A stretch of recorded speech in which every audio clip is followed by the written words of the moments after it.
সারা বিশ্বব্যাপী যথাযোগ্য মর্যাদা ও ভাবগাম্ভীর্যে উদযাপিত হচ্ছে খ্রিস্টান সম্প্রদায়ের অন্যতম প্রধান ধর্মীয় উৎসব স্টার সানডে। তবে যুদ্ধের কারণে যিশুর জন্মস্থান বেথলেহেমে নেই উৎসবের পূর্ণ আমেজ। মোমবাতি প্রজ্বলন করে চার্চ অব দ্য হোলি সেপালকারে বিশেষ প্রার্থনায় অংশ নেয় জেরুজালেমের বাসিন্দারা। নিউমোনিয়া থেকে বেঁচে ফিরে সেন্ট পিটার স্কোয়ারে হাজার হাজার ভক্তদের মাঝে হাজির হন পোপ ফ্রান্সিস, জানান গাজায় যুদ্ধবিরতির আহ্বান। এ সময় পোপের বার্তা বিশ্ববাসীর উদ্দেশ্যে পড়ে শোনান তার সহকারী।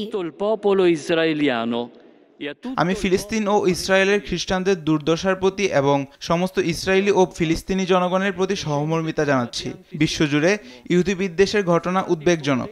সেই সঙ্গে গাজার জনগণ ও খ্রিস্টান সম্প্রদায়ের কথাও আমি ভাবি। সেখানে ভয়াবহ সংঘাত, মৃত্যু ও ধ্বংসের ঘটনা ঘটছে। অঞ্চলটিতে শোচনীয় মানবিক পরিস্থিতি তৈরি হয়েছে।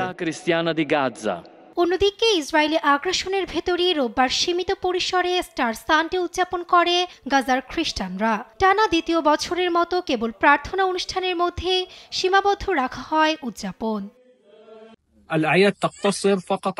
আজ আমরা গাজা উপত্যকা ও বিশ্বজুড়ে শান্তি বিরাজ করার জন্য প্রার্থনা করছি। আমরা এক ঈশ্বরের কাছে প্রার্থনা করছি যেন তিনি আমাদের পাশে থাকেন এবং আমাদের ফিলিস্তিনি জনগণের বিরুদ্ধে এই গণহত্যা বন্ধ করেন।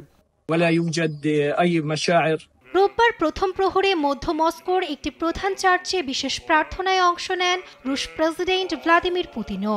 এদিন স্টার সানডে উপলক্ষে ইউক্রেনের সঙ্গে 30 ঘন্টার যুদ্ধবিরতি ঘোষণা করেন রুশ প্রেসিডেন্ট। নানা রকম কেকের ওপর মোমবাতি জ্বেলে উদযাপনে অংশ নিচ্ছে কিয়েভবাসী। দিনটি উপলক্ষে ধূসর রঙের শার্ট পরে কিয়েভের প্রধান গির্জা সেন্ট সোফিয়া ক্যাথেড্রালের সামনে দাঁড়িয়ে ভিডিও বার্তা দিয়েছেন ইউক্রেন প্রেসিডেন্ট ভলোদিমির জেলেনস্কি। এ সময় ইউক্রেনীয়দের আশাহত না হওয়ার আহ্বান জানান তিনি। আমরা জানি আমরা কিসের জন্য লড়ছি, কার জন্য, কাদের জন্য। এ কারণেই যতই কঠিন দিন আসুক না কেন, আমরা এখনো বিশ্বাস হারাইনি। রোববার উইন্ডসরের সেন্ট জর্জ চ্যাপেলে স্টার অনুষ্ঠানে অংশ নেয় ব্রিটেনের রাজ পরিবারও।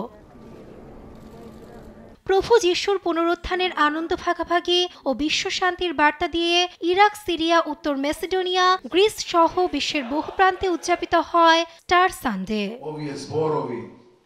Nasrin Akhtar, news desk, Desh TV.